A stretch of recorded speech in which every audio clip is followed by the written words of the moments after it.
What is happening, guys? Welcome back to another episode of Comic Book Weekly, and it is just Kat and myself for tonight. Mr. Fowler had some work to do, and he had to sleep. So we all know that his schedule is opposite from all of us. He sleeps during the day, but he didn't go to bed till like late. So because he had to work. So like I said, you guys will see him next week. So it'll just be Kat and myself doing the discussion this week. It'll be a fun show, though. We got some a fun topic to talk about this week, especially when it comes to like comic books just in general, about how much is too much. Like, when do you read too many comics, or when are you spending too much on comic books? So there's a lot to discuss there. So how do you cut them out? How do you drop stuff? Because that's always hard too. Yeah. But I think we're going to start with some news first. There's not a ton of news, but there's some pieces to talk about. First is a new Wolverine game trailer. I didn't see the trailer. I don't know. With the superhero games, I tend not to get them. But, I like little phone games with the superhero stuff. Like, I like the Marvel Snap. But it's hard. Like, look, when your day-to-day is superheroes all day or comic books all day, if I'm going to play a video game, it's most likely not going to be superhero related. Because I'm doing that on the day-to-day. Like, I'm probably not going to do that as, like, my break. And then maybe for work, if it's like, okay, I'm going to review this to tell you guys how it is. But for the most part, I don't usually play the superhero video games. I will play it because my son will probably buy it. You know what I'm saying? But I saw the trailer and my gosh, it looks flipping amazing. That's cool. It is so good looking. It is so violent. It just has Wolverine like gutting people like crazy. There's this one scene towards the end of it where he comes face to face with a Sentinel, and just the scale of the Sentinel and Wolverine himself is just, it's so cool, man. And and it looks like the way you heal in the game, from what I'm aware of, is like the more people you beat up, the more you heal. I think that's the way it was. So, because he does get hurt, and you got to figure out a way to actually heal in the game, and otherwise you could just hide and heal the whole time, it sounds like they definitely came up with a game for Wolverine, which is cool. Like, it's not, that was one I did play with Spider-Man for a little while, because that was like a very Spider-Man-esque game. And I did like, as obviously a Spider-Man fan, I had a good time with that. But it sounds like, again, it's actually specific to Wolverine and not like a skin of another superhero game. No, it looks flipping good. And the cutscenes in it look great. I mean, you would think that this thing is some kind of animated movie or something, because it just looks that great. That's cool. Now we're going to get into some comic stuff. So first we have, Lenny is agreeing. The new Silver Surfer. So I've been reading the Death of Silver Surfer, and they kind of reveal it in this issue, like who it is. And obviously we know because of the news piece though. And I kind of wish they waited just another issue, because she's not Silver Surfer in this issue, but in the end they show the cover of issue 4. So you're like, okay, I guess she's gonna be Silver Surfer. I've been enjoying this series. I don't know how long this character will last as Silver Surfer. Like, she's enjoyable, but I don't know if she's like Silver Surfer enjoyable. But I like the series a lot, and we'll see where it goes. I mean, like, is she deserving to be a Silver Surfer, the Silver Surfer? No, I don't believe so, Elise. I think, like, if you guys don't know her character, she's someone who is against Norn for a really long time because of like her job. She like works in the military, and then her mom dies. And then she kind of realizes, oh, maybe I was like too hard on Norrin.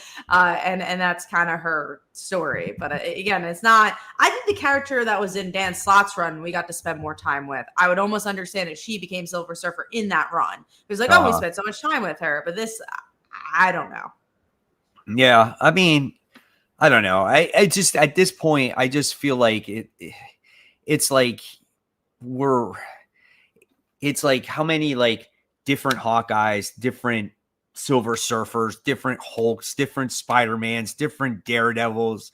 You know what I'm saying? It's kind of just like It's the only trick they have. I'm kind of over that. It's like we've done that. It's like ever since they did a different Spider-Man, it's like we got to come up with a different version of the same character. And it's kind of like, well, what's wrong with the current character that you have? You know, I mean, and it's just, I don't know, man. It just, all these years, nothing's been wrong with Silver Surfer. Now all of a sudden he's dead and we have his replacement, you know?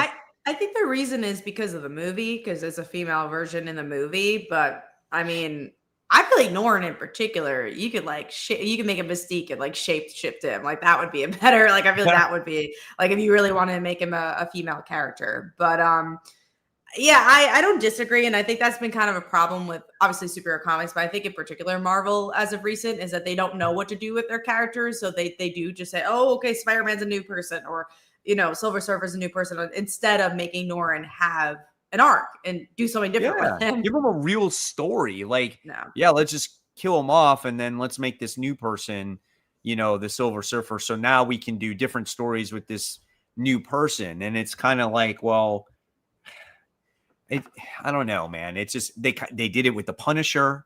You know what I'm saying? Like the Joe Garrison guy or whatever his name didn't really was. work. I feel they did the one series, and now he's back. So it's just like they've literally have done it with pretty much every single character when I think about it, And so it's just like, to me, that's like I don't know. I feel like you're out of ideas. That's just the way I look at it, at this point. Oh, I definitely don't disagree. And again, like this is just a mini series. I don't even know where this goes. It almost feels like they're doing it just to do it, because it's not like he has a series that he's going to be in unless it like plays a part of Fantastic Four or they announce another series, which I don't think they will. But she could be just one of those characters now from this point until who knows when, where she just shows up in random books, Mm-hmm. And then Fantastic Four will be like, hey, look, who's the new Silver Surfer? And, and stuff like that. But she doesn't have her own, book. This book will get canceled. It is a mini series, so it's just got to end.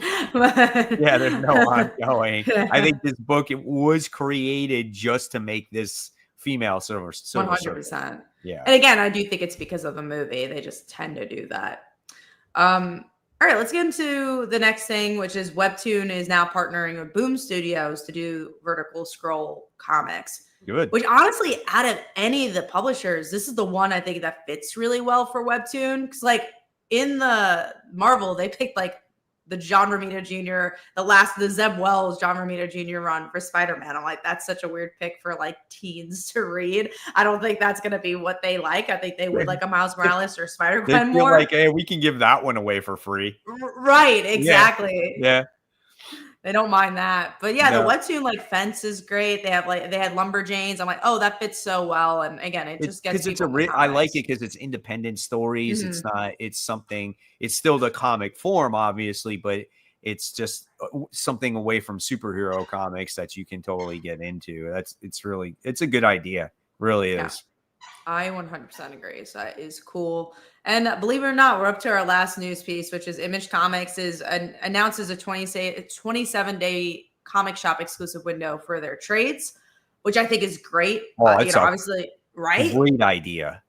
And also, it's not that long. So Barnes and Noble people, they'll get it 30 days later, but it gives comic shops the opportunity to sell these books. And I think that's great for both people, retailers, and obviously the comic book publishers. Barnes and Noble maybe not too much, but they're gonna get those sales anyways. Yeah. So that's why it's like, oh yeah, they're gonna wait 30 days. Those people are still gonna be there to buy those books 30 days later, or they're so excited they go to a comic book store and go get it instead. That's exactly right. Like if you sit there and you say, oh my God, we got this Rook Exodus coming out, or Hyde Street's coming out, or Geiger's coming out, and people have been telling me to read it, and I've been waiting for the trade. And it's coming out in the comic book shop, I'm going to go to the comic book shop. It just gives them a little bit of an opportunity to get those sales before those big box stores, and I think that's a great idea because they're thinking of those comic shops by doing that. Yeah, and that's what's important to keep retailers alive for sure. But the comic book shop does all the legwork, and then Barnes and Noble gets all the benefits if it's not done this way. Yeah, I mean, that's the thing. That's where I think companies have to figure out, how do you make the comic book store get benefits? Because obviously Barnes and Noble has a bigger audience than a comic book store, just because a lot of people are just going in and out. So obviously there's benefits to be at a Barnes and Nobles with trades. And also trades and graphic novels is where the money is at. The floppies do not make a lot of money for comic book publishers, and the trade is cheaper to print. So It's a reprint. Exactly. It's a Yeah. reprint A, so you already paid for your art. But then Yep. B, it is literally cheaper to print. Like, it's compared to what you're selling it for. So like a floppy's $5. Let's say it costs you, if you're a big company, $1 each issue. Right.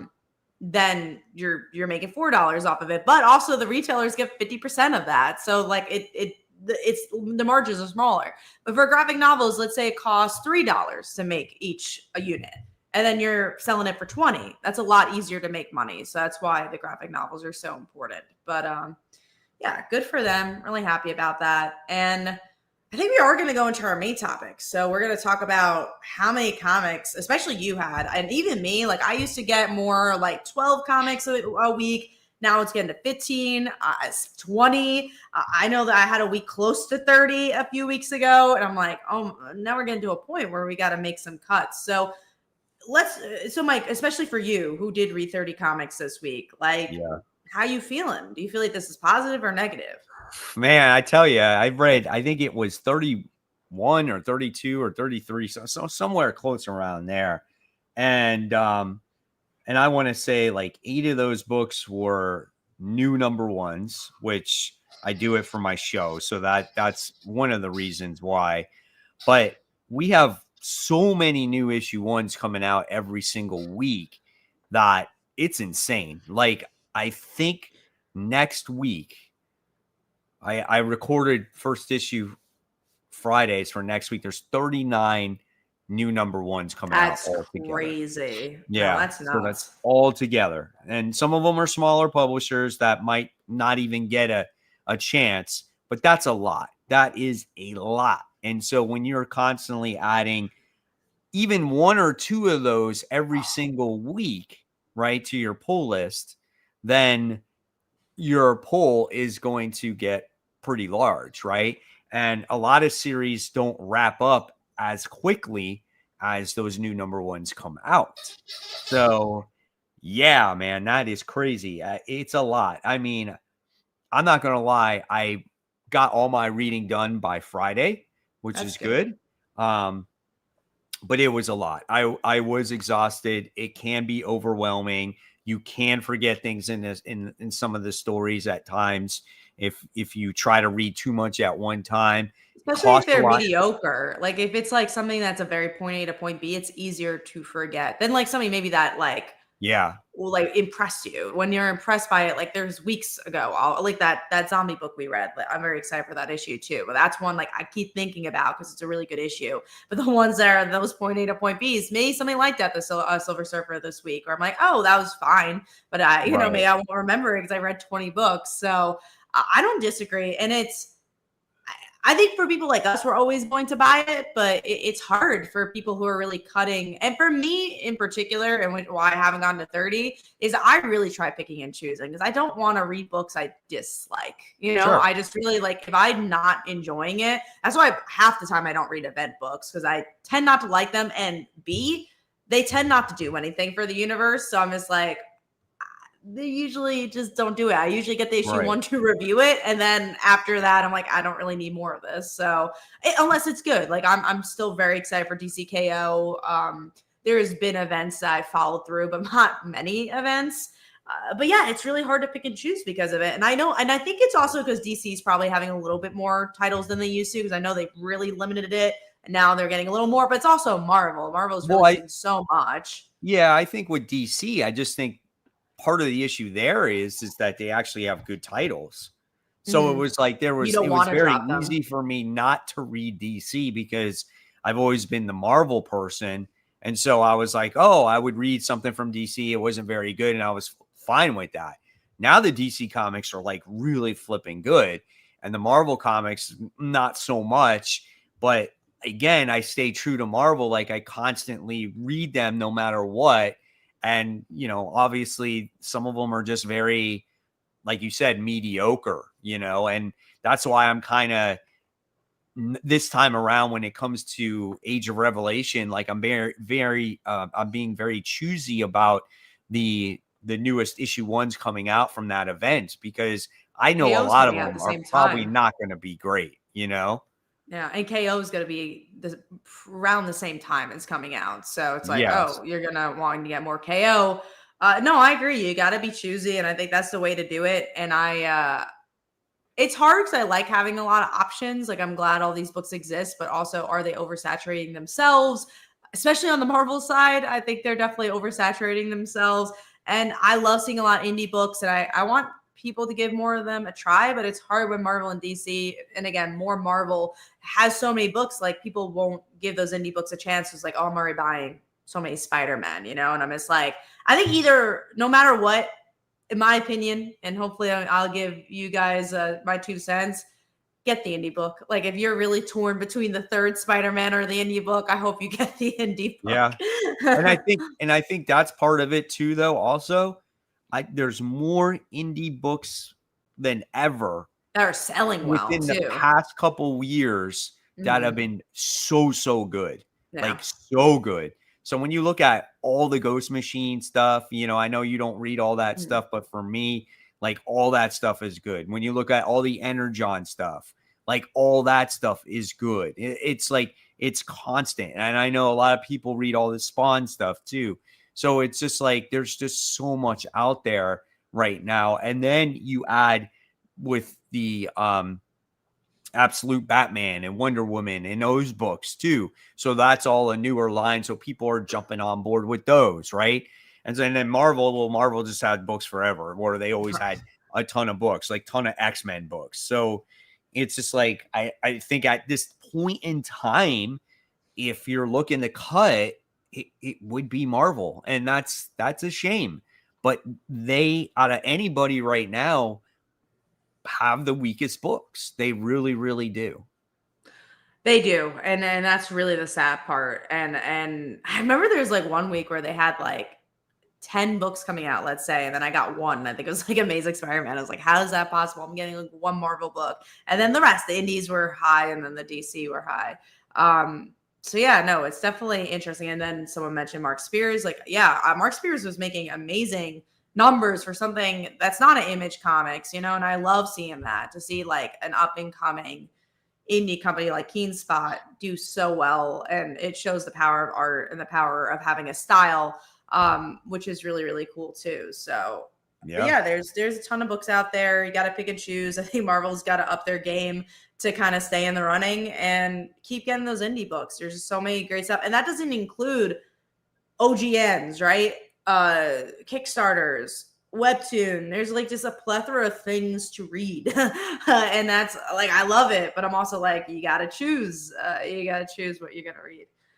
What is your sweet spot when it comes to comics? Like, if you had an ideal number, right? And this little voice in your head says, man, should I get this one or should I get that one? Maybe I should get it. Like, if you had that willpower where you could actually just stick to a number every single week, what would it be? I think 12. I think 12 is a really good set for me, because again, I read it all in one day too. So like, that's good to read in one day. I would even say 15, but I think even at that point, I'm like, oh, that's a lot. But I think 12 is my magic number. I feel like feels like a good set. When you get to the 20s, for me personally, I'm like, that's a lot of books. But I know probably for you, that's your average is 20. Yeah, I mean, if I had like 17 books to read a week, that would be like easy cakewalk for me, because I do 7 new number ones every single week. So I read those 7 issues from Wednesday to Thursday, because then I have to record worthy ones, right? So then that will leave me 10 books left to read before I do after the poll, which is on Mondays. So that gives me Friday, Saturday, Sunday to read 10 books, which is easy, But when you have 33 books and you've read 7 of them, now you still have like, what, 24 books left or 25 books, whatever it is left to read. that's a lot. That's a lot of books. I think I spent most of Friday from morning till like late afternoon reading all of those books to make sure I got them done in time so I can record that episode. It takes a long time to read. Yeah, I think like for me, I get usually to start reading like 12:30 and I will finish around 4 or 5. So it takes me about 4 to 5 hours to read stuff. And then like that's on top of record your video, edit, and then, get it out. I usually end my night around 9, so it's like really all day. Go to the comic book store, read it all, and then edit and do all that. And obviously we prepare for this show too by reading all our comics and doing that. And again, we love it. It's so funny because I think there's a world of like, oh, that's exhausting. There's a lot, but it's just like, I love doing it. So that's something that it's like, it's weird because my job is running a comic book publishing company and writing, and that's the actual job. But this reading comics and doing this is the hobby, which is so strange because they're so close to each other. Right. But it's the thing I enjoy doing. It is the thing that's like still the hobby part of like my job. I mean, I feel like there's nothing better than to go to the shop, right? Or the morning of you get ready to go and you go to the shop and those new books are there and you're looking around and you're trying to find stuff and making sure you have everything. Like, I love that. Like, I absolutely love it. I love talking to the people there. Obviously, there's people that are local that know who I am. And obviously we talk to, and that's great. And I love recording my comic book haul in the car and stuff like all that is awesome. And then reading those brand new books, like those first newest issue ones, like it's kind of awesome because you're just like, oh man, I wonder if this is going to be good or if this is going to suck. And then you just get those really highly anticipated books, like, that are out for that week and you can't wait to read that. Like that Wednesday, Thursday is really, really good. And then by the time though I do get to Sunday, I'm like, after reading 20 something books, you're kind of over it at that point, that week, because it's just like, there's so many. That's why I say like 17 books for me would be ideal. 20 something books is fine. It's when you get to the 30s for me, it's just like, that's out of control. That's where it's at the point where I got to sit there and go, yeah, I need to make some cuts. And it's not because a comic is bad. It's just like when I look at some of the other things that I'm reading, it's just not as good. I mean, I'll make a perfect example here right now. There's 2 books that I think are pretty good, but they're not necessary for me to read. And one is Immortal Batman, which I think is a fine book, but it's just something that when I read 30 something books for me this week, it was a very forgettable book when you look at the grand scheme of things. No, I felt the same for the first issue. And same with Power Rangers and Teenage Mutant Ninja Turtles. Like the 3rd time they're doing it now. Again, it's a fine book. It's fun, but it's like one of those things where it's just like, do you really absolutely need it? Is there any continuity? Is it something that you really truly remember out of all of the comic books you read for the week? Not really. You know what I'm saying? So it's just like you hate to make those decisions, but you have to. Sometimes you're forced to, Mortal Thor was that for me because I remember I thought the first issue was fine. I liked it enough. And if I had all the time in the world, I would have read issue 2. But I was like, no, I got to cut it. So I didn't read issue 2. There's others too. And then also even talking about when you have a lot of books and what we do, like the rankings get a lot harder. Like when I have a lot of issues, and again, I love the ranking aspect of it. My friends make fun of it all the time. It's like one of my friends, she sent me this chart and it was like, rank all your favorite albums since you were born. And she's like, oh, Kat, you'll have fun because I know you like ranking stuff. And I was like, cool. And it's just between us, like between me and my friends that we're doing it. It's not for work or anything. And then I'm doing it in front of her because we're like watching like a movie in the background. And I'm like, looking, she's like, you've been doing that for 2 hours. I'm like, yeah, I want to know what my favorite album is. She's like, it took me 10 minutes, Kat. You don't have to be so serious about it. But I'm like, no, I like to rank things. I like being very specific. So when you have 30 comic books, it's so much harder to like rank what's your favorite because they all kind of get muddled, especially those middle books. Yeah. I got this from George here. He says, He says, Mike, you need to cut the variants. You would save a shitload of money if you cut the damn variants. So I don't mind spending money on variants because the thing is I'm not looking to like capitalize and make money off of variants. I love artwork. So there's like, obviously comic books is more than just reading these days, right? It's obviously, there's different ways to collect. You can collect to be a seller, you can collect to read, you can collect for the cover art, and that's what I like. I love cover art. And so when you have a really cool cover and sometimes you get multiples of them, then you buy multiple covers. I don't mind spending the money on it, And then eventually, if I feel like that I no longer want it or I want to sell it, then I'll sell it in one of my garage sales and that's it. And I'm not looking to make a profit of it. I usually sell those things like half price if I want to. But I love the cover art, man. I think it's great. That's what makes comics the way that they are, And especially, like, I think for us, we're not as much looking to cut because of the money, which obviously you should if you're trying to cut for budgetary reasons. But for me, it's more time. It's more of like I want time to enjoy my comics. So when I have a lot, I don't enjoy as much. And I think it's more for you too, Mike, or else you wouldn't go all out on the variants. I think it's more of like you want more time to enjoy your books than budgetary reasons. Because you just don't want to be bogged down by that, Yeah, 100%. This is a fun topic. If you guys have any questions about it, let us know for sure. And I'm sure we'll talk about some cuts we'll have from this week. Before we get into comics, though, I do want to mention I do have a Kickstarter going on right now, so I will screen share so you guys could see that. It's the comic shop, so it's based on a web show that's going on about a Black-owned comic book store. It's a comedy. It's like an Abbott Elementary show. And this is the comic book tie-in. So if you like Joe Willage, who's doing a Spawn book right now, Stephanie Williams, who's doing Street Sharks, and did Niobe for DC Comics, Cody Ziegler, that's doing Miles Morales, Deadpool, they're all writers for this. So go check it out. Really excited about it. And we'd love to get it funded so we can make this book possible. So go check it out.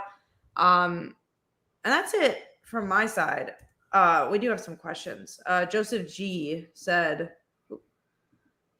asks, what are your 5 favorite albums? Well, I don't know if I could share because then it wouldn't be the hobby part. But like I know like Dua Lipa was in there. I had some Kesha. I really like Gag Order, Beyonce. So I had a lot of pop stuff, but then I had some like American Idiot in there, so it was like a good variety, but I enjoyed it.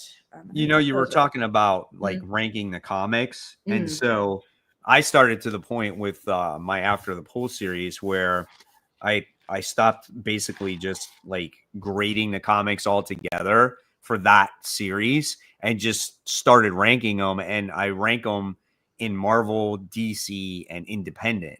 So there's like my top 5 in Marvel, my top 6 in DC, and then my top, 5 in independents. So I kind of rank them through that way. You know what I'm saying? So yeah, and it's fun to do, like depending on the different rankings, and it's cool. I have a good time doing that, and I'm sure you do too. It just makes it, I don't know, it just adds another element to it because you could just be reading your comics and that's it. But that's like part of the hobby that I enjoy is like, what did I enjoy more? I have like it gives you like a purpose almost like to read the comics. Like exactly, it gives you more incentive to do it, right? I mean, obviously we read them because we enjoy them, but we want to read them so we can discuss them. And then, it creates this conversation, It's like the letterbox of comics. Like you watch a movie and you feel happy when you put it in your letterbox. It's the same thing for comics.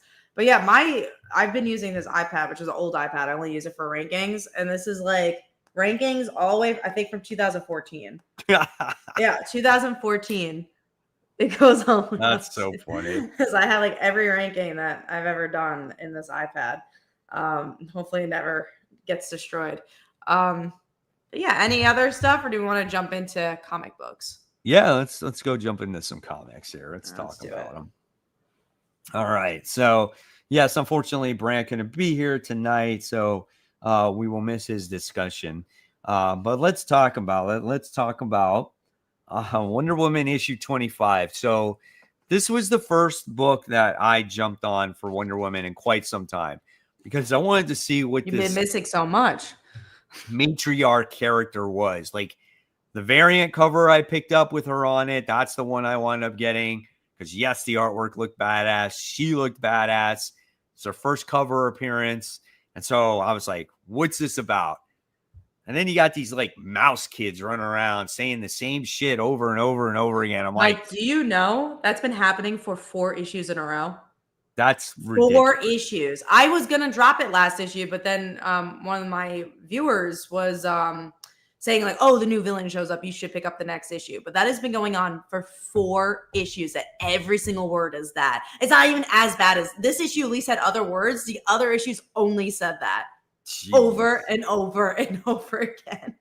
The only thing that makes me might want to pick up the next issue is because I want to see if they focus on this character a little bit more to see if like what she's about. Like I want to know what her powers are, where she comes from, why does she have the Legion ring? Why does she have a Green Lantern ring? Like that interests me. And then when you're got these stupid mouse kids, I'm like, what the hell is this, man? I'm like, oh God, I can't stand his writing. It drives me crazy. It really does. It gets too bogged down. As you know, and I've been reading Wonder Woman since, I really liked the beginning of this run. But as Lewis said, Tom King doing Tom King stuff.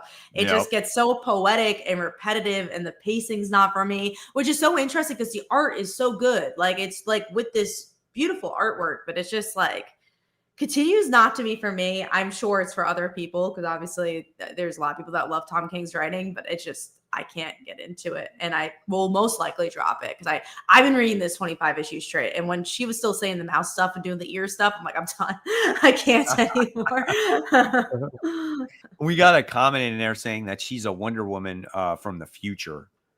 Oh, interesting. Yeah. I mean, again, and that's connected to the Wonder Girl stuff too, which I liked the Wonder Girl stuff, but I knew Tom King was going to do Tom King. So I was like, that was one where I was like, I like this series enough, but not enough to keep it for my pull list to be so large. Right. All right. So let's talk about Ultimate Spider-Man issue 21. This was one of my, I think, second lowest ranking book from Marvel this week. I was... First of all, obviously, Kat, you know, I'm not a Mr. Negative fan. I don't care what universe that dude is in. And I didn't care about his little backstory with his sister and everything else like that. We don't even get Peter in this. Forget Spider-Man. Peter Parker is nowhere to be found in this comic book. And I'm like, the description said, you know, something about fighting the Sinister Six in this issue. And that didn't even happen in here. So I'm like, where did they get that description from? And I'm like, we got like 3 issues left. I'm like, what is happening? Yeah, no, I that's the part that I didn't love about this issue is knowing how little issues we have left. So this was probably my least favorite of the series thus far. Again, I still like the book. I like the ending. I enjoyed the art, but it's not my favorite of the Ultimate Spider-Man issues at all. I just thought it was really slow. And yeah, I agree with the Mr. Negative stuff. It just like pulled me out, and it wasn't as interesting of an issue. The only thing that got me was like the end. The last page was like decent, you know? Exactly. I agree. So that was that. So I don't know, man. And I agree. Like if the book was not ending, maybe it'll be fine. You know what I'm saying? But knowing that this creative team is ending the book, for at least for right now, it's a problem. It's definitely a problem. All right. Yeah, no, that definitely makes a difference. Right. So now we'll talk about probably one of the most anticipated books of the week is Skinbreaker issue 1. This is a book that's been a long time in the making. David Finch is the artist on there. Robert Kirkman is the writer. And I thought this was a good book. It did not make my top 5. It was close. I debated about it. But the thing is it's very much Robert Kirkman. He gives you very little. I mean, he gives you a decent amount. Obviously, he introduces the characters, he introduces the culture, he introduces like the ritual and things like that, and a possible, enemy and threat and stuff like that. But I think his main thing in this issue was, let me have David Finch showcase his beautiful artwork in this book. And I felt like there was not as much story as maybe as some of the other books that he has released in the past. That's my thought on it. No, I felt the same way, and I'm not a big fantasy person, so I did not feel as hooked. I am really happy to see how many people like this book, but I kind of wish they did the firepower way, where they had the whole origin story as a graphic novel, and then they went into the story, because that would have helped a lot more. I felt like if I'd never heard of Robert Kirkman and David Finch, this wouldn't have pulled me in for issue 2. Honestly, I probably won't pick up issue 2 because I'm not a fantasy person, but because I just didn't love the story, if I'm being honest. I didn't feel hooked at all. It just like, I get they had the ritual. Then you're like, they obviously debated with the sun and what's going to happen to the sun. You learn about the skin breaker aspect, but there wasn't anything there for me to be like, I like this. Obviously good art. I was getting Black Panther vibes in this one, challenge the leader type of thing. That's what I was getting out of that. Skinbreaker's only an 8-issue miniseries. That's crazy. And is it really? The first issue. That's crazy. I didn't know. I guess it makes sense, because I guess this was a long time in the making, right? You know what I'm saying? And I think it makes sense that it's definitely finite story. So, and David Finch being on the art, like, I'm sure he's not like damn Wara fast, I'm sure like they've been putting this in the bucket. I also thought the book was really yellow. That was something that I was like, oh, I kind of wish there was a little bit more diversity in the colors. But I know I'm the minority on this. I know a lot of people love this book, but I like a good character story. And because it was so much about world building, I couldn't get into it, but I respect the book. And I do think it should have been a graphic novel first. Or no TN in particular, I think would have been better. I mean, maybe, again, this was just that introduction and things might ramp up. You know what I'm saying? So if issue 2 is a lot better, Mike, when you read it, let me know and I will read issue 2. But if not, I don't know if I'll get the next issue. And also depends on the week. If it's a big week, I probably will drop it. But if it's like I'm getting 10 books, I'll be like, I'll check out Skinbreaker issue 2. I agree when it comes to like the yellow and the orange vibes, because right from the start, like they camouflaged into their trees, into their atmosphere, which is fine. I can get that behind that.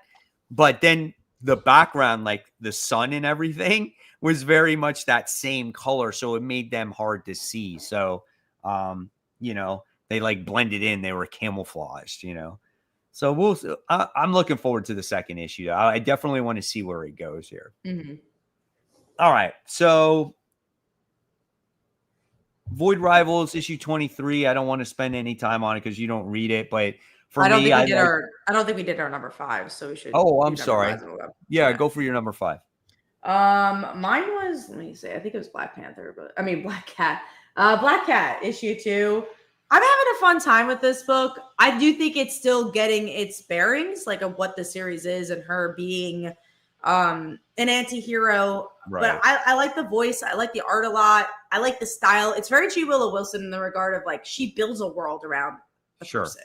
And I like that. So I think it has a lot of potential. But it's not quite at number 1 level yet. I liked the first issue better than this one.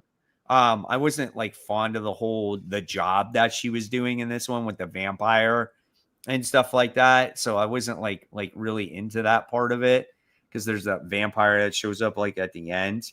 But what I like is more of that grounded stuff where she's dealing with like Tombstone keeping tabs on her, Sandman following her around. Like, I like that stuff. I think the artwork is very pretty. I think this book will definitely have, I think it will grow as time goes along. It needs time for G. Willow Wilson to tell her story, kind of like how she did with Poison Ivy.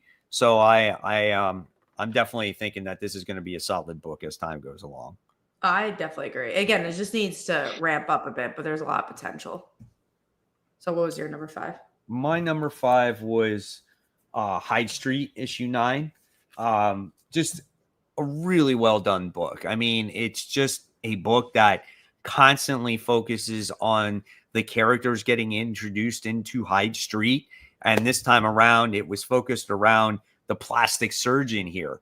And, he comes from a very sick father, that would constantly do these jobs. And he kind of fell into his footsteps, and he did all these botched up jobs, and he wound up being on Hyde Street. You learn everything about the character in here. And I love it, man. I love every single character that is in this comic book series. It is one of the best horror stories out there right now because it's a true story. It's not just a anthology story and then that's it. It's an Because they're connected to the same world, all the people that yeah, exactly. All the characters are connected in some way, shape, or form. They got to escape Hyde Street. They're trying to get those 10,000 souls, and they all interact with each other in some weird way, which is insane. So you always look forward to the next issue, and you never know what you're going to get in it. So it's very unpredictable that way. All right, so going back to Void Rivals now that we did our number 5, Void Rivals is another solid read, right? We kind of get to see what happens when the two factions unite with each other in the last issue. We wind up getting to see the character by the name of Scuzoid. He's going through a division once again. If you read the book, you know what I would be talking about. But overall, the first issue, so I don't think I read Scud Void. Yeah. So overall, I mean, it's just a great book. It's a very much under the radar book, even I think in the grand scheme of the Energon universe. And so I'm just going to tell people out there, I think you should read it. It was really good. We do have a question for Parker Luck. For the two of you, do you like John Hickman's plotting, which starts strong but ends up flawed outcome? I normally don't like Hickman's writing ever, except for Ultimate Spider-Man. So I don't usually, because I think it's always really grand, and in exactly what you say, it's always grand, and then the outcome's like, oh, that's what you're leading to. Out. Yeah, I hope that's not this. Like, I've been enjoying Ultimate Spider-Man throughout the whole run, and I hope it's a cool ending. But yeah, I'll say Spider-Man has been the odd one out for me with Hickman's writing. Yeah, I would agree. I mean, Ultimate Spider-Man has been really good, but right now, these past two issues, it seems like it's fizzling out, or it's just a stall until we get to the end, right? And then with X-Men, we wind up seeing what happened with X-Men. That's also because he left to do that Substack stuff, so that's why it's always hard to tell what was going to happen with Krakoa, because we don't know what his grand plan was for that. Yeah. And then he's done other stuff too, like I did like his Secret Wars run. I thought that one was actually really good. And his whole Battle World vision was really good as well. So there's certain things that he has done that I've enjoyed, but then there's also certain things where I'm just like, no, So he's a hit and miss, I think. All right. So now we're going to talk about Ultimate Hawkeye issue 1. It's a one-shot miniseries? It's a one-shot. I didn't read it because it's connected to Ultimates, so I don't. Oh, okay, gotcha. It is, and it isn't. You don't have to read the Ultimates to get what is going on in this comic book. It is a description of who this guy is, why he became the Hawkeye, and then he winds up coming face to face with Clint, who is the last Ronin. And so these two fight each other in this issue. So that's what happens. Do you feel like it was worthwhile to pick up, or? No, because it's not. I don't feel like it gets you to learn about the character a little bit more, but I think it was a $6 comic. And I think in a grand scheme of things, it's one of those things where you don't really need it to understand what's going on in the Ultimates. I thought Ultimate Hawkeye had already been introduced too, so that's interesting. Like, didn't we already have an issue of that? This gives them a little bit of a deeper understanding, I guess, of him. But I thought it was going to be a miniseries at first when it Mm. was launched, and it was just a one shot. So I don't know why they came out with it, to tell you the truth. If But it it was a wasn't a bad miniseries, I would read. have picked up the first issue because then it's like, oh, it's going somewhere. But because it was a one shot, it's like, oh, it really is probably just going to tie into what's going on in Ultimates. Right, exactly. All right, so then we have Superman issue 30 here.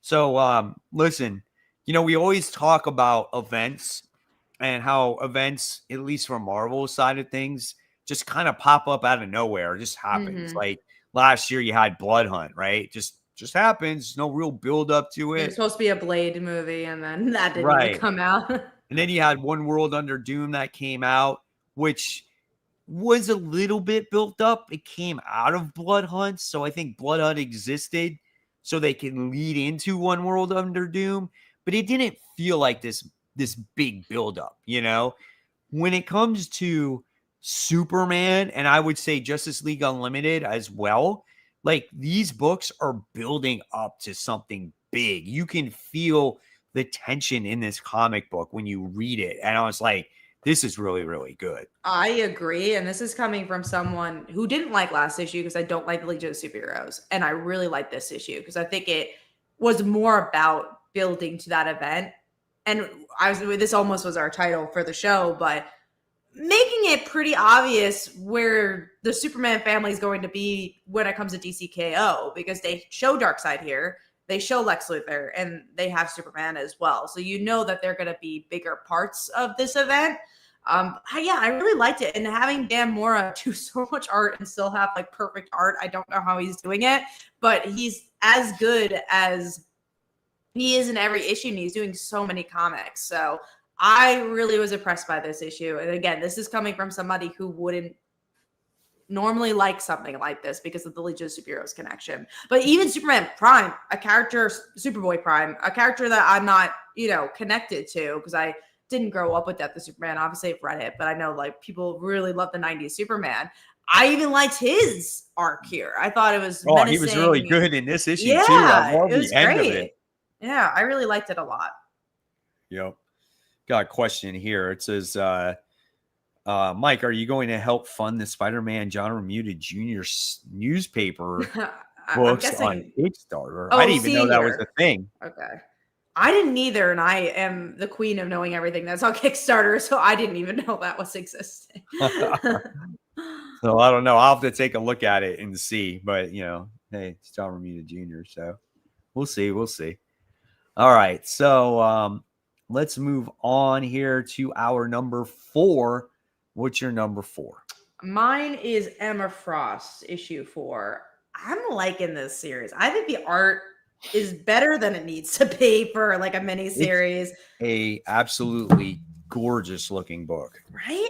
And I like Emma, and especially because like I like the series because it's not in this time period either. It feels very much like its own thing. I like Emma's relationships with all these people, the betrayals that she has, the team up with Mystique. It's just, like I said, it's a book that doesn't have to be this good, and it just kind of goes all out, and I'm very impressed by it.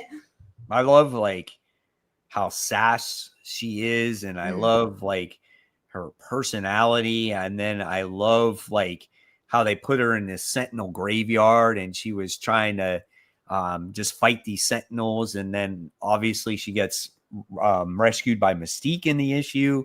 Overall, it's just a good book, and kind of seeing her on her heels, like you don't see that often. She's always very confident in what she needs to do in order to win her battles, right? And again, she's struggling in this series, and it's kind of good to see that struggle. But again, this took place in the past, as she is a newer character in this time period. So she is still developing herself as a character too. I know, it's really cool. This is how you should be doing the solo series, is by doing stuff like this. Because this every single time someone's like, I don't know if we need solo series for X-Men, I'm like, I agree. But then I think of series like this, I'm like, but I still want Emma. This is such a good book. Well, look at how many have come out. Yeah, out of the 10. Yeah. Yeah. Like every once in a while, you're going to get a decent one, So, but I'm happy with that one. All right. So what are we at? Number 4? Number 4. Yeah. My number 4 was Actually, Battle World issue 1. So this you We want have so many different opinions. I'm excited to hear your thoughts. Yeah. So when it comes to Battle World, this was a book where I had no idea what to expect on this. Okay. So when I got done reading it, I was just like, wow, that was actually pretty cool because you get this battle world that is created, and all the characters that are in this battle world are from different timelines, right? And at the end of the book, it explains to you each character that is in the comic book. And I think that helps with the reading at the same time. And it's something different from the regular battle world that we've had in the past in Secret Wars. And really, the main bad guy in this book is Arcade. Right. So this becomes a Avengers Arena type of Hunger Games book, which we've seen before, but this time it's with different timeline superheroes. And seeing those heroes interact with each other is quite interesting. You know, you got Ant-Man from a different timeline, you got Janet from a different timeline, you know, and you get a younger Spider-Man that's been Spider-Man maybe a couple months, and how those guys are going to interact and work together to survive in Arcade's arena, I think is going to be interesting, and I like that. I thought the arcade thing was interesting in the end. I just didn't like how many characters were introduced. It was hard to get a feel of everyone. It is just an action issue. It's just like, all right, we're going to fight this guy. We're going to fight this guy. And obviously with Arcade, it's going to be an action book too, which, you know, there's nothing wrong with an action book. But again, it goes back to when you're reading so many books, this didn't stand out to me. Right. So yeah, and I didn't love Battle World as much as you and Brad did. So I think that's also probably a reason. Right. As And well. again, this is like, I think Chris Oates Gage is a decent writer. Yeah, and I feel like it's not per se Battle World. It's more about, again, Arcade in his arena. I think that's what that's what this is going to be more like. I think it's going to be more like an Avengers arena than anything. And hopefully it is, because I remember when I read the original Avengers Arena, really love that book, all the different characters that were in that. So I'm keeping my fingers crossed. Hopefully number 2 will be pretty solid. What does this say right here? Mike, you were reading my comment on my last question too quickly. It's not the son who did the Spider-Man newspaper strip. Oh, it's Senior. Okay, gotcha. My bad. So, you know, that might be something I back up for sure. We'll see what happens. Again, I gotta take a look at it and see, you know, how much the tiers are, I'm sure. Right, exactly. Okay, so let's move on to Immortal Batman issue 2. So listen, I talked about it earlier. Immortal Batman is one of those fun comic books where I could see you get done reading it as a kid and you're like, dude, get me to the toy store. I want to buy these guys. That's what this book reminds me of.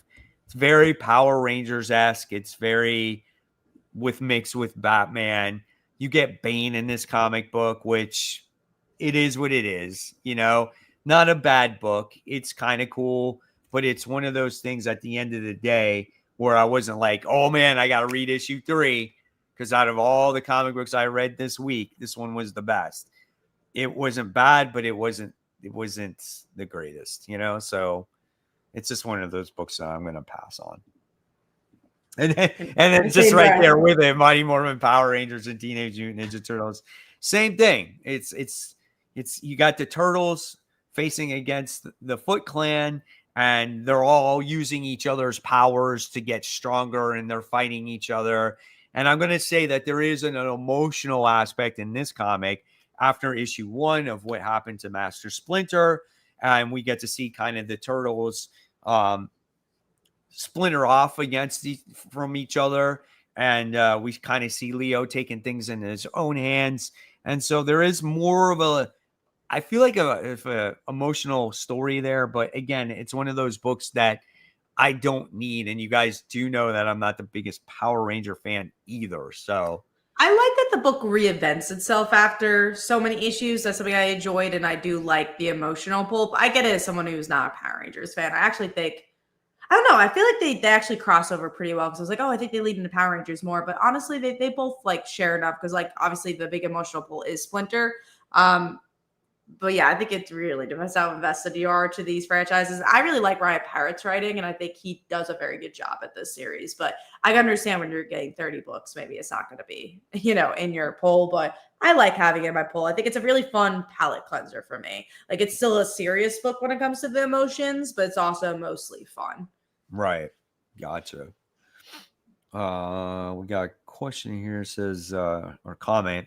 I want to see Patrol Head come back and Noctera. I thought Noctera, I don't know what happened, dude. I thought they were maybe, like, it did end, but I wasn't sure if they were going to actually come up with a volume 2 for it. So I feel like with Scott Snyder at DC right now, I don't think it's going to be anytime soon. I love that series, though. That series was so good. Absolutely loved it. All right. So with that being said, let's go to your number 3. That was Superman. So we already talked about it. That's funny that you mentioned that, because it's not Superman for me. I have the next one. Mine was Absolute Wonder Woman issue 12. Okay, you dropped it, didn't you? I think I dropped it with last issue. It might have been this issue, but I think it was last issue. Okay, so in this issue, Wonder Woman is in this maze still, right? And so she comes across an Atlantean, and I think she's been trapped in there, and she's kind of been going insane. And so Wonder Woman was deciding, do I need to keep this chick in here, or can I let her go? Lets her go. They escape this maze.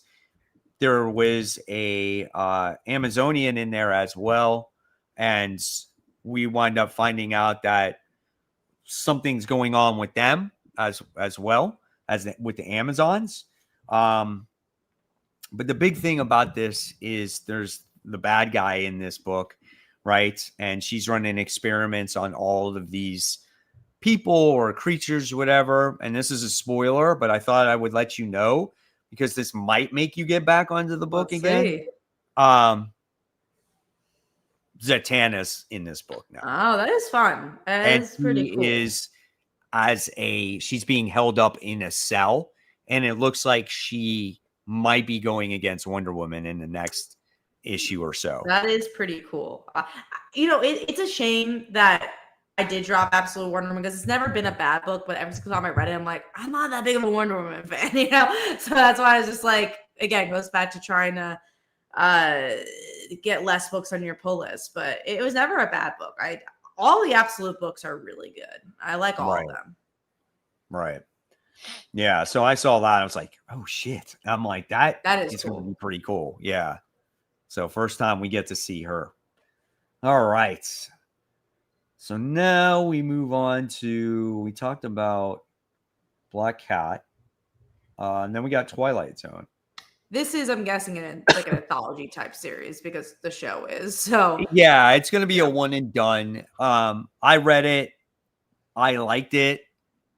Again, it's a book that I just can't, I'm not going to read it going forward, because it's another anthology horror book. And I love horror, but it's just like, I don't need to read so many anthology books. We also have a lot of horror books out there. So they're not always my thing either, and the story inside of it, though, was good. And it's only one story. Fine. But it was, it was about this guy who had, I think it was like some kind of stomach cancer, if I remember correctly. And then what happened, he's gone to this scientist who's come up with a cure, but it's not quite ready yet. He still says it's like 10 years away from being ready. And this guy's like, well, I'm ready now. And he convinces this scientist to give it to him.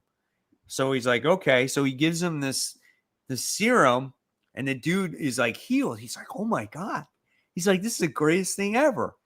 But then when he wakes up, he's like patient zero. And because of whatever happened, made everybody have these blank faces. Like no one has a face anymore.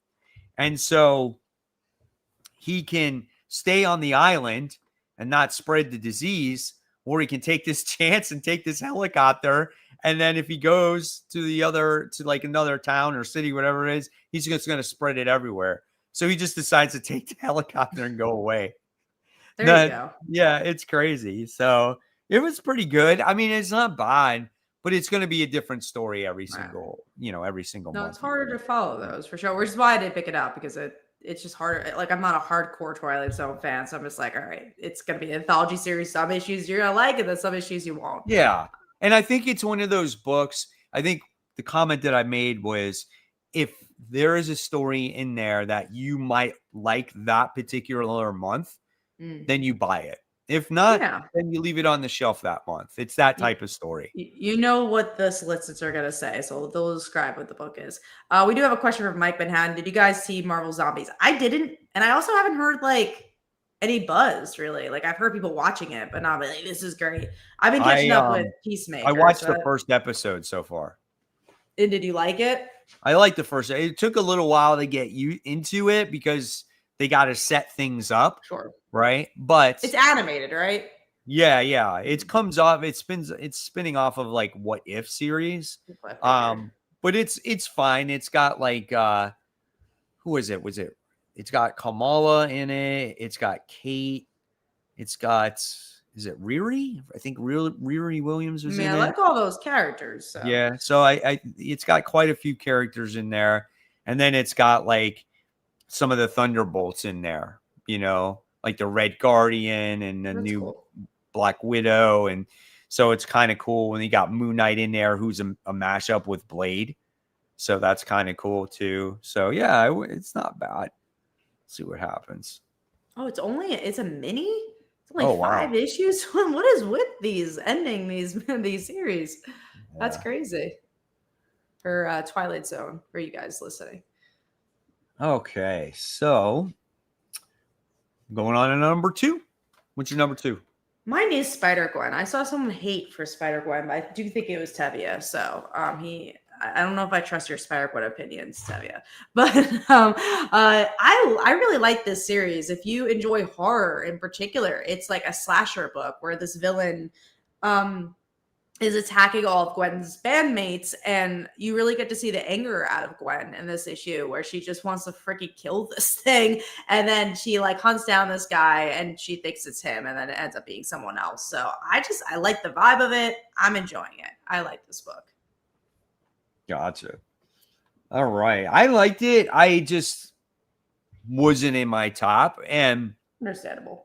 It's one of those things where it's like, if this book drops like in in tone, yeah, I could drop it, but it wasn't bad. Like, I'm curious to see what the murderer is and where it comes from, right? And it is very dark toned, very street level type of book. And I like her. I think I think Stephanie Phillips understands who this character is, because she's not Gwen Stacy of the 616. No, she does have a lot of anger in her. She is this character, which I like. Right. Yeah, Mike Manhattan asks if she has the symbiote suit. Not anymore. That was retcon. So it's just, she just has her powers again. But the thing that's murdering people, I think, is a symbiote. Yeah, I'm sure. That's something I'm interested to see. I'm sure it'll be connected to that. And obviously they took away those powers. So Mike Manhattan also asks if we saw a revival. I haven't seen the show, but I love the comic book. Oh, is it out now? Yeah, the sci-fi show. I think it's all the episodes are out. So, gotcha. All right. So now we're into where are we at? Oh, that was your number 2, right? Mm-hmm. Okay. My number 2 is actually a combination of comics. I don't usually do this, but I think they go hand in hand with each other. Superman issue 30 and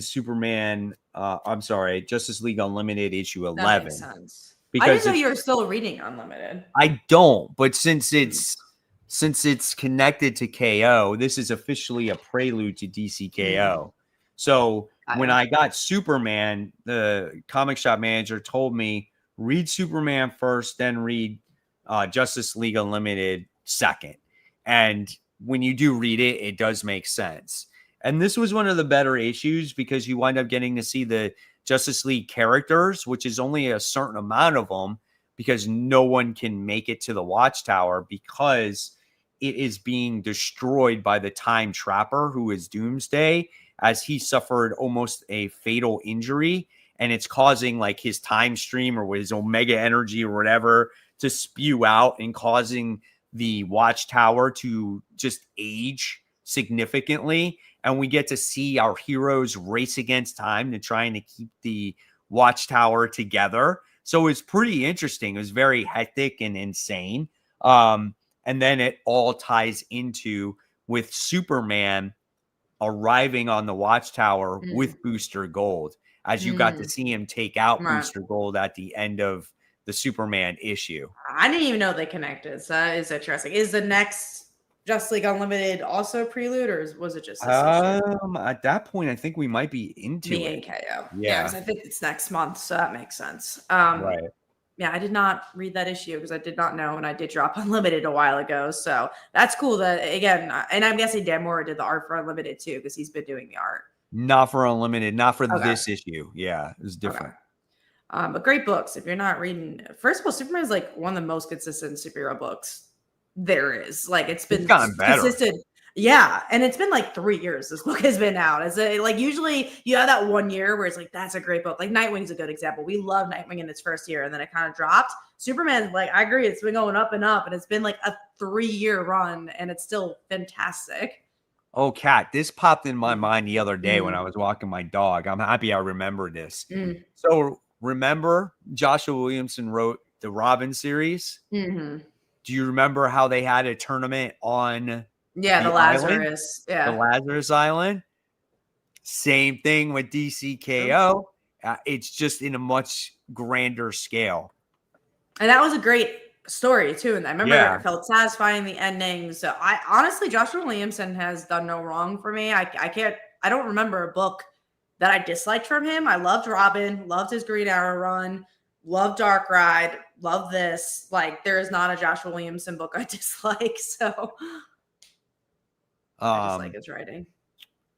Actually, I don't think any of us have read Williamson's Flash. I should go back to read it. Yeah, I haven't. Yeah. And then we got this one. It says, do you guys remember what happened to Silver Coin series? It ran for about 17 issues. If I remember correctly. I didn't know it disappeared. I don't think either of us read Silver Coin, but I'm guessing it's just James read it, but I didn't read it like forever. So I just thought maybe it ended. Maybe I think Tiny Onion was part of it, so maybe him doing his Tiny Onion stuff made that fade away. It was different writers that did an issue. Okay. Yeah. Yep. I don't know. I guess it just kind of disappeared, is my guess, because that does happen with some image books where it's like it's gonna be back and then it never is. Yeah, exactly. All right, so let's move on to Green Lantern issue 27. I love this issue. I thought this issue was great.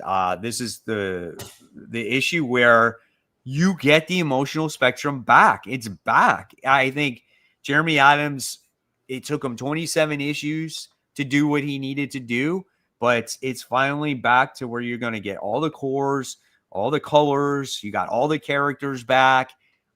Very well done. And I love how Jon Stewart basically sacrificed himself in order to get this done. I thought this was a great issue.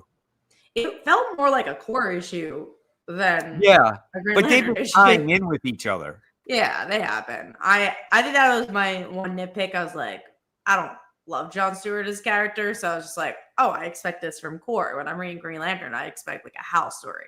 But yeah, no, I love how they're connected. I really do like the mythology building, and Jeremy Adams just has been killing it with Green Lantern. So it really reminds me a lot of Jeff Johns' run because that felt interconnected as well.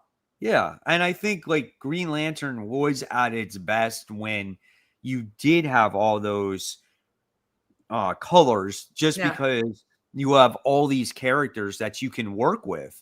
When you take away all of those characters in the universe because you destroyed the emotional spectrum, then what do you have?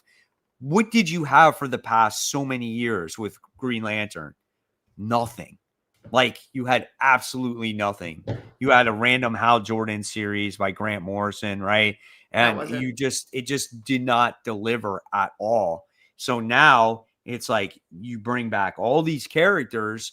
Now you got enemies, you got good guys, you got the core, you got everybody back. And I think that's great, You I can genuinely don't tell your remember what story. happened to Green Lantern before this run. Like you said, there was the Grant Morrison one, but what was before that? I don't I even don't even think they remember. had this. That's crazy. I can't remember either. I think there was a Yeah. while where they didn't even have a Hal Jordan series. That's crazy to me. That's wild. But yeah, I don't remember either. Maybe we were just not reading it. That's why I was like, maybe we just didn't read it. But I don't remember anything besides that Grant Morrison run. That I think I picked up the first issue and I Yeah, I dropped. didn't. Yeah, me too. I was Yeah. like, oh God, this is horrible. I Yeah. was like, I And the can't read art this. did not match what you would expect. And I usually like Liam Sharp. But I remember being like, oh, this is weird. It was not my It's favorite. like too trippy. Yeah. Yeah. It was very Yeah. trippy, but which is Grant Morrison. All right. So what was your number one this week?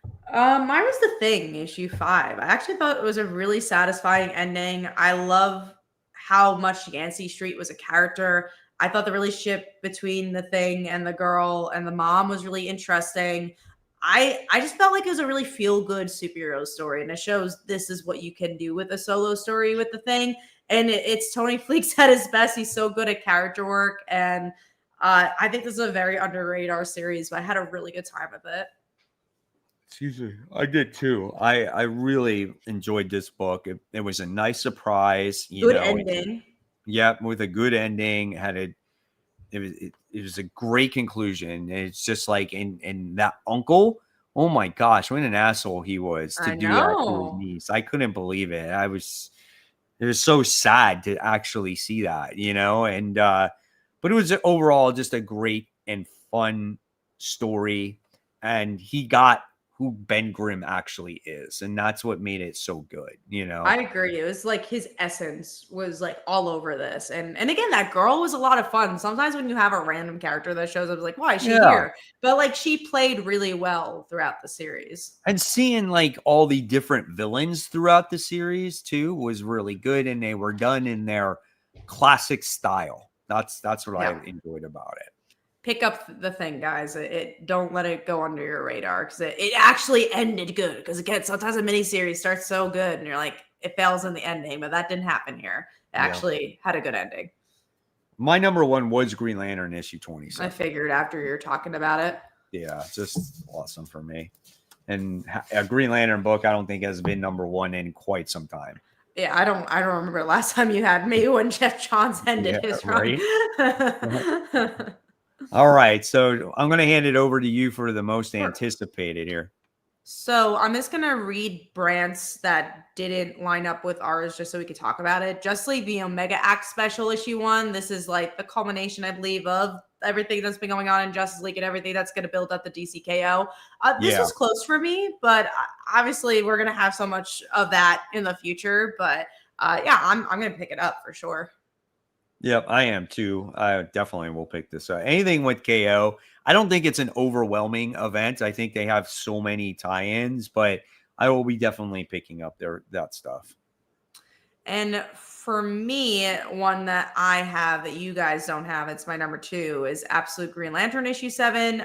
I really like this series. It's probably my favorite Absolute title. I like where it ended with Joe and Agent Chase. I just have a really fun time with this one. So You will have Riley Rosmo's artwork in this issue. never mind. I guess I'm not as excited. Oh no. It might be How long? different though. I mean, like he did The Moon Is Following Us, and I felt his artwork in there was fine. Yeah. It was just that Robin series that didn't work. I have no idea. I mean, being that this is more of like a space and fantasy, like anime style book, it might work. It might work here. So we'll see. I hope so. I did not know that. I want to see how long, if it's just one issue or not, because I love the artist for this book. I really like that anime style. He is going to be in. Oh yeah, we get to see. It's just a filler, so it's just this issue that he's going to be doing. Gotcha. So, and we get the regular artist. So you and Brant have Rook Exodus as your number 1. Rook Exodus makes its return. and Been a I while. am pumped. I mean, this thing has been gone for a year, and it's finally coming back. I mean, oh my God, this book could not come quick enough. It's just probably one of my most highly anticipated books of the year. I mean, it's just I'm not excited for it. The artwork by Jason Fabok is just absolutely amazing. I can't wait to get recapped on like where we last left off with the series. It's just a beautiful book, and I love it. I can't. There's not words to describe this book. If you haven't read it and you like science fiction, you like end of the world, apocalyptic type of stuff, I mean, go for this book. You just won't be disappointed with it. We also both have Venom issue 250. That's my number one. That's your number three. I mean, I feel like some big stuff is gonna happen. We have what's his face returning? No. No, thank you. Yeah. Noel's returning. He's getting his own mini series because of this issue. I want to see what MJ's about. It's so funny because I talk about this series in particular with my friends who don't read comics, and they're just like, oh, like, so is this like in universe? And I'm like, yeah, it is. And it's just kind of fun. And it's just like, but it's like kind of ridiculous all at the same time. So I'm really excited to see them do an anniversary issue, bring in this serious villain with this crazy version of MJ and Venom. So I'm excited for it. Yeah, I am too. I am really interested just to see like what Noel is going to do and how he's going to act with Venom and Mary Jane, and where does the series go after that? You know, that's what I'm curious about, you know, because we know she's Venom. She's still Venom after this. Yeah, and then Mike says, well, what's Paul doing? You know, are they going to keep tabs of Paul? Like, is Paul going to go like in his own apartment? And is he going to move out? Right? Is he going to move out? Share is he space? just going to be sitting on the couch like this, you know, and just like being all depressed? And it's just like I kind of want to see that. I'm not going to lie, you know. Yeah, I want to see him be miserable. We need to keep tabs on Paul. I'm very excited about it, but it's a great series. If you guys can have fun, I think you guys will like it. And last but not least, my number 3 and your number 2 is Batman issue 2. I thought issue 1 was phenomenal. This also seems like it's going to be focusing on Robin. I want to see where issue 2 is, because if it's just as good, I know it's going to be a great run. And it wasn't just a fluke with issue 1. Yeah, I think Matt Fraction's onto something here, and I think the book is gorgeous. I think it complements his writing pretty well, and I'm just really excited for it. I really liked the first issue. I thought just seeing all the new gadgets and just, you know, kind of almost like a reintroduction to Batman, even though everyone knows who he is. You know, you kind of get to see him emotionally at this point in time, and you know, him talking to Killer Croc as a toddler, and it's just like, you know what, is Batman broken? I mean, yeah, I think he is. You know, he may not want to admit it, but yeah, I think he pointed out something there. And then whether, you know, Alfred is AI or not, which I think maybe, you know, he could be his figment of his imagination in this series, and you know, he's relying on an imaginary Alfred to talk to. Like, yeah, there is something there. Maybe he's experiencing some kind of depression or loneliness, you know.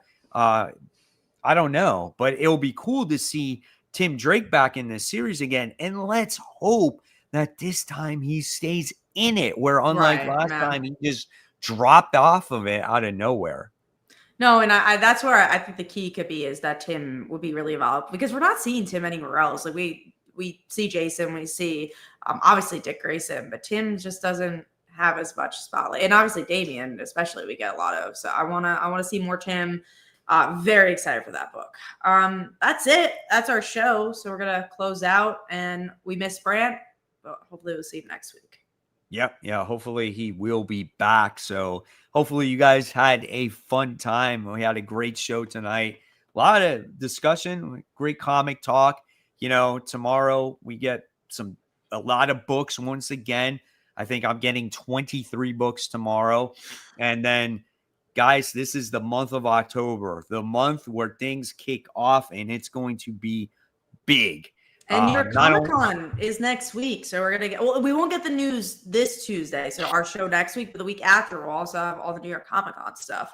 yeah, I mean, not only are we getting DCKO coming out, you are getting that Age of Revelation coming out, plus all the great indie books. I think next week you're going to get like Transformers issue 25. You're going to get KO. You're going to get Absolute Batman with Catwoman in there. I like next week is going to be huge.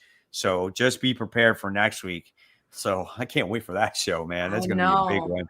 Yeah. And it's funny because that usually when it's New York Comic Con week, I try not to review my comics just because I'm going to be an artist alley. So I usually set up on Wednesday and we go to the show. But because it's such a big comic week, I'm like trying to read all my books before I go to the show. That we're like, I want to read it all. Like I want to, get into it. So thank you guys so much for watching. Thank you for all the wonderful, kind words. Glad we could bring the show to you this week. And as always, guys, make sure you subscribe to Cat Comic Uno's channel. Subscribe to my channel, Comic Book Corner 2.0. Hit the notification bells. Give it a thumbs up. Give this show a thumbs up on your way out. And as always, guys, I'm going to tell you now, have a great new comic book day. And we'll see you all next week. Take care, guys. Have a good night.